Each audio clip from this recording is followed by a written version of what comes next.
नमस्कार साथियों, स्वागत है आप सभी का आपके अपने YouTube channel UP Sangam by MD class पर। आज हम लोग बात करने वाले एक ऐसे टॉपिक के बारे में जिसका नाम है समास। समास के बारे में हम बात करें साथियों, समास एग्जाम में पूछा भी जाता है और महत्वपूर्ण टॉपिक भी है। तो आज हम लोग इस पर बात करने वाले हैं, बेहतर तरीके से समझने की कोशिश करेंगे। तो भैया देखो, पहले समास के बारे में जानते हैं। समास का शाब्दिक अर्थ क्या होता है। समास के शाब्दिक अर्थ की जब हम लोग बात करते हैं, समास का शाब्दिक अर्थ होता है संक्षिप्त रूप। समास का शाब्दिक अर्थ क्या होता है, कहेंगे सर संक्षिप्त रूप होता है। समास का विलोम क्या होता है साथियों, समास का विलोम होता है व्यास होता है। और परिभाषा की बात करें, दो या दो से अधिक पदों का संक्षिप्त रूप क्या कहलाता है, समास कहलाता है। अगर इसकी बात करें पदों की, तो इसमें कितने पद होते हैं साथियों, दो पद होते हैं। पहले पद को क्या कहा जाता है, पूर्व पद कहा जाता है। अंतिम पद को क्या कहते हैं साथियों, उत्तर पद कहते हैं। याद रखिएगा, समास में मुख्यतः दो पद होते हैं। पहले पद को पूर्व पद और अंतिम पद को क्या कहते हैं साथियों, उत्तर पद कहते हैं। समास के भेद की बात करें साथियों, समास के भेद कितने होते हैं, कहेंगे सर समास के भेद होते हैं 6। समास के कितने भेद होते हैं भाई, 6 भेद होते हैं। जिसमें आप देखेंगे अव्ययी भाव है, तत्पुरुष है, कर्मधारय है, द्विगु, द्वंद्व और क्या है साथियों, बहुब्रीहि है। ये 6 समास हैं, जिनमें से अगर हम देखें तो अव्ययी भाव समास का उल्टा क्या होता है साथियों, परिभाषा के अकॉर्डिंग देखें तो अव्ययी भाव समास का उल्टा तत्पुरुष समास होता है और द्वंद्व समास का उल्टा क्या होता है, बहुब्रीहि समास होता है। जबकि कर्मधारय और द्विगु की बात करें, कर्मधारय और द्विगु जो है कि इसी के अंतर्गत आए, किसके, तत्पुरुष के अंतर्गत आते हैं। इसीलिए इनमें भी क्या होता है कि भैया उत्तर पद ही प्रधान होता है। इसका पूर्व पद तो इसका उत्तर पद, तो इसका दोनों पद तो इसका दोनों पद अप्रधान, यानी इसका दोनों पद प्रधान होता है, इसका दोनों पद क्या होता है, अप्रधान होता है। आगे इसके बारे में विस्तार से समझते हैं। अव्ययी भाव समास की परिभाषा को अगर आप देखें तो अव्ययी भाव समास की जो परिभाषा होती साथियों, वो क्या होती, कहते हैं सर पूर्व पद प्रधान होता है। उत्तर पद की बात करें, उत्तर पद गौड़ होता है, जबकि अव्यय पद भी इसका प्रधान माना जाता है। मतलब कि अगर अव्यय पद है तो अव्यय पद भी प्रधान माना जाएगा। वैसे तो होता क्या है साथियों, पूर्व पद ही प्रधान होता है और उसका उत्तर पद क्या होता है, गौड़ होता है। इसमें क्या होता है भाई, क्रिया विशेषण अव्यय होता है। जो अव्यय आते हैं साथियों, किस रूप में आते हैं, क्रिया विशेषण अव्यय के रूप में ही आते हैं। और यहां पर अगर हम देखें तो पहचान के तौर पर देखेंगे तो अगर किसी शब्द के पहले यथा, प्रति, भर, आबे, हर, इनमें से कोई भी अव्यय रूपी या उपसर्ग रूपी शब्द जो है आता है, शब्दांश आता है, तो वहां पे कौन समास हो जाता है, कहते हैं सर अव्ययी भाव समास। जैसे यथाशक्ति में यथा आया है, प्रतिदिन में प्रति आया, भरपेट में भर आया है, आजीवन में आ है, बेधड़क में बे है और हर साल में क्या है साथियों, हर है। इसका मतलब इसमें कौन समास हो जाएगा, अव्ययी भाव समास। द्विरुक्ति अगर कोई शब्द होता है, द्विरुक्ति का मतलब होता है एक जैसे दो शब्द होते हैं। जैसे आप देखें धीरे धीरे एक जैसे दो शब्द है, इसका मतलब अव्ययी भाव है। पल पल की बात करें, इसमें भी है, रातों रात में भी है, दिनों दिन में भी है, साफ साफ में भी कौन समास हो जाएगा, कहेंगे सर अव्ययी भाव समास होगा। इसके अलावा साथियों यदि कोई अव्यय शब्द ही है तो उसमें भी कौन समास होता है, अव्ययी भाव समास होता है। जैसे सरासर अव्यय शब्द है, धड़ाधड़ अव्यय शब्द है, शांतिपूर्वक अव्यय शब्द है, फटाफट अव्यय शब्द है, भली भांति भी कैसा शब्द है साथियों, अव्यय शब्द है। एकाएक में पूछा जाए तो उसमें बताइएगा अव्यय शब्द है तो अव्ययी भाव समास हो जाएगा। निस्संदेह की बात करें उसमें भी कौन समास हो जाएगा, अव्ययी भाव समास हो जाएगा। आगे देखिए, तत्पुरुष समास के बारे में जब बात करते हैं तो इसकी परिभाषा कहते हैं कि इसका पूर्व पद क्या होता है साथियों, गौड़ होता है, जबकि उत्तर पद प्रधान या मुख्य होता है। इसमें क्या होता है साथियों, पूर्व पद की विभक्ति का लोप होता है, यानी जिस समास के पूर्व पद की विभक्ति का लोप हो तथा जिसका उत्तर पद प्रधान हो उसे क्या कहते हैं, तत्पुरुष समास कहते हैं। कारक के आधार पर इसके भेद कितने होते हैं साथियों, 6 भेद होते हैं। सवाल करते हैं कि सर पहचानते कैसे, पहचानने का तरीका है कि पूर्व पद हो और उत्तर पद हो, समास विग्रह करने पर दोनों के मध्य क्या है साथियों, विभक्ति आ जाए, समझ लीजिएगा तत्पुरुष समास है। एग्जाम्पल के तौर पर अगर आप देखें, जैसे लिखा है साथियों एग्जाम्पल, मैंने कहा कि भाई बताओ जरा रोगग्रस्त में कौन सा समास है, तो रोगग्रस्त में समास पूछा गया, हमने तुरंत इसका क्या कर दिया, समास विग्रह कर दिया, रोग से ग्रस्त। तो आप देखिए ये क्या है साथियों, पूर्व पद है, ये क्या है साथियों, उत्तर पद है, इसके बीच में क्या आ गई, विभक्ति आ गई। इसका मतलब कौन समास हो जाएगा, कहेंगे सर रोगग्रस्त में तत्पुरुष समास हो जाएगा। ऐसे ही और भी एग्जाम्पल देख सकते हैं। जैसे मान लीजिए लिखा है आप बीती है, तो आप बीती में कौन सा समास होगा, कहेंगे सर आप पर बीती।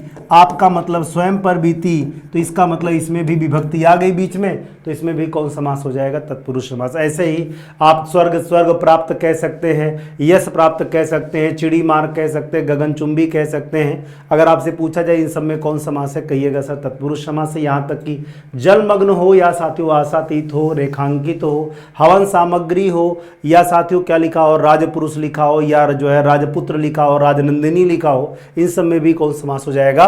कहेंगे सर तत्पुरुष समास होगा। आगे बढ़ते हैं, अगला है साथियों कौन सा समास? कहेंगे सर कर्मधारय समास है। कर्मधारय समास की परिभाषा देखी जाए साथियों, इसका उत्तर पद प्रधान होता है और इसमें क्या पाया जाता है? विशेषण विशेष पाया जाता है, उपमान उपमेय पाया जाता है।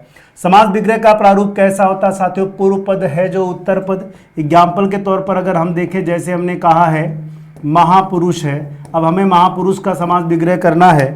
समास विग्रह करना महापुरुष को कैसे कहेंगे? कहेंगे सर महान है जो, महान है जो पुरुष, तो इस तरह समास विग्रह कर सकते हैं। उपमान के समान उपमेय की बात करें, जैसे मैंने कहा चंद्रमुख, तो कैसे कहेंगे भाई?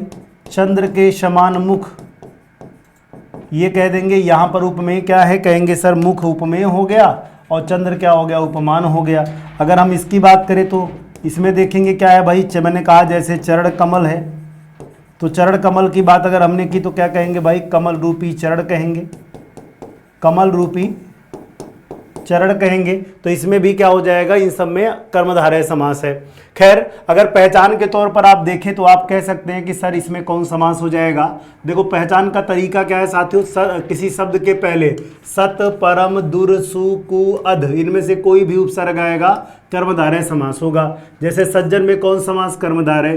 परमेश्वर में कौन समास? कर्मधारय। दुरात्मा में कौन समास? कर्मधारय। सुपुरुष में भी सेम है। कुरूप, अधमरा और सद्भावना की बात करें, इन सब में कौन समास हो जाएगा? कर्मधारय समास हो जाएगा। आगे देखिए, यदि किसी शब्द के पहले महा या रंग शब्द आ जाए तो भी कर्मधारय होगा, अपवाद को छोड़कर। जैसे अपवाद में महादेव हो गया, महेश हो गया, ये सब साथियों इसमें महा उपसर्ग तो है, परंतु ये क्या है साथियों? बहुव्रीहि समास के अंतर्गत आ जाएंगे। इसके अलावा साथियों पीताम्बर की बात करें या जो है पीताम्बर की बात करें या नीलकंठ की बात करें, इसमें भी बहुव्रीहि समास होगा, भले ही शब्द की शुरुआत रंग से हुई हो। महापुरुष में कर्मधारय, महोत्सव में कर्मधारय, श्वेत वसन में कर्मधारय, नीलाकाश में कर्मधारय, नीलोत्पल में भी कर्मधारय समास होगा। विशेषण विशेष या उपमान उपमेय हो तो भी कौन समास हो जाएगा? कहेंगे सर कर्मधारय समास होगा। जैसे मंद बुद्धि हो गया, दृढ़ संकल्प हो गया, अंधकूप हो गया, वज्रदेह हो गया, चरण कमल हो गया, मृग नयन हो गया, इन सब की बात करें साथियों सब में कौन समास है? कहेंगे सर कर्मधारय समास है, क्योंकि विशेषण विशेष इसी में है। देखो यहाँ पर विशेषण है, ये विशेष से है, ये विशेषण है, ये विशेष से है, ये विशेषण है, ये विशेष से है। यहाँ पर देखेंगे उपमान उपमेय की बात करें तो ये क्या उपमान है, ये उपमेय है, ये उपमेय है, ये उपमान है, ये क्या है साथियों? उपमान है, ये उपमेय है। समझ रहे हैं कि नहीं? उपमान उपमेय, उपमान क्या होता है साथियों? प्रकृति से संबंधित शब्द प्रायः क्या होते हैं? उपमान होते हैं, जबकि शरीर से संबंधित शब्द क्या होते हैं? प्रायः उपमेय होते हैं। जैसे अगर हमने नयन की बात की, नयन उपमेय है, मृग मतलब हिरन होता है, तो ये प्रकृति संबंधित है, इसलिए क्या हो जाएगा? उपमान हो जाएगा। ठीक है, तो इस तरह आप बता सकते हैं कर्मधारय समास की पहचान के तौर पर। कैसे पहचानते हैं वो तरीका आपने देखा। अपवाद वाला जरूर याद रखिए, क्योंकि अपवाद से गलती हो सकती है। नीलकंठ में कौन समास है? कर्मधारय नहीं है, बहुव्रीहि है। यदि बहुव्रीहि ऑप्शन में नहीं है तब आप नीलकंठ का आंसर कर सकते हैं। खैर, अगर आप चाहिए यूपीटी+ की तैयारी कर रहे हैं तो भाई 5वां ऑप्शन मिलेगा, तो 5वां ऑप्शन सही मान लिया जाएगा ऐसी स्थिति में। द्विगु समास की बात करें साथियों, द्विगु समास का पूर्व पद संख्यावाचक विशेषण होता है, उत्तर पद क्या होता है साथियों? विशेष यानी संज्ञा होता है। और इसका समास विग्रह कैसे कहते हैं? पूर्व पद उत्तर पद का समूह या समाहार होता है। पहचान के तौर पर याद रखिएगा, किसी शब्द के पहले क्या आएगी साथियों? संख्या आएगी। जैसे अगर हम चौराहा की बात करें तो कहेंगे सर चार राहों का समाहार। क्या कहेंगे भाई? चार राहों का समाहार क्या हो जाएगा? चौराहा हो जाएगा। चार आनों का समूह क्या हो जाएगा साथियों? कहेंगे सर चवन्नी हो जाएगा। इसके अलावा नवरत्नों का समूह का क्या लाएगा भाई? नवरत्नों का समूह की बात करें तो कहेंगे सर जो है कि नवरत्न हो जाएगा। पंचतत्व की बात करें, पंचतत्वों का समूह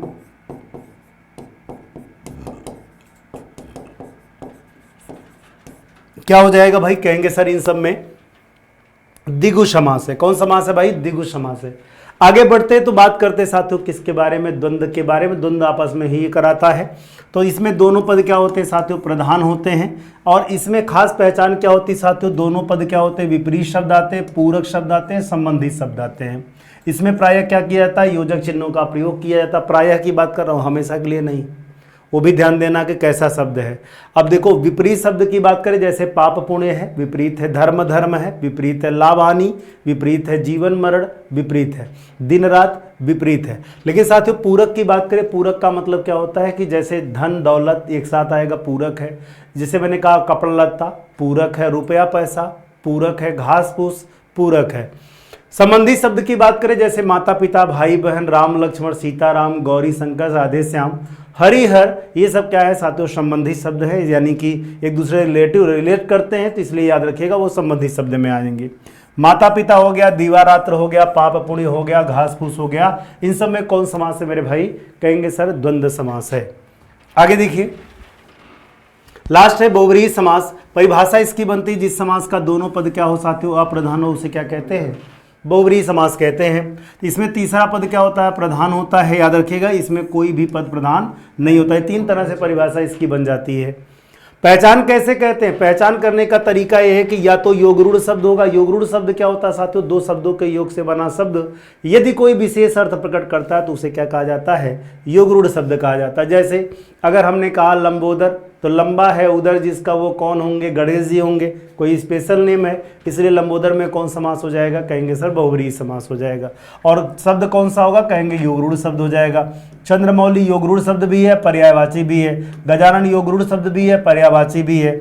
बीड़ापाड़ी योगरूढ़ शब्द भी है, पर्यायवाची भी है। पंकज क्या है? योगरूढ़ शब्द भी है और क्या है साथियों? पर्यायवाची है। तो याद रखिएगा योगरूढ़ शब्द हो या पर्यायवाची शब्द हो, वहां पे कौन समास हो जाएगा? कहेंगे सर बहुव्रीहि समास हो जाएगा। ठीक, बाकी साथियों ये मेरा टेलीग्राम है, ज्वाइन कर सकते हैं। हिंदी भाई परम सर एमडी क्लासेस। रात 10 बजे क्विज होता है भाई, कल किसी कारणवश नहीं हो पाया, बाकी लेकिन डेली होता है, तो आप क्विज ज्वाइन कर सकते हैं। चलिए आज के लिए इतना ही, मिलता हूँ अगली क्लास में, तब तक नमस्कार, टेक केयर, बाय बाय, मस्त रहिए, पढ़ते रहिए। वीडियो कैसा लगा कमेंट में जरूर बताइएगा। Thank you.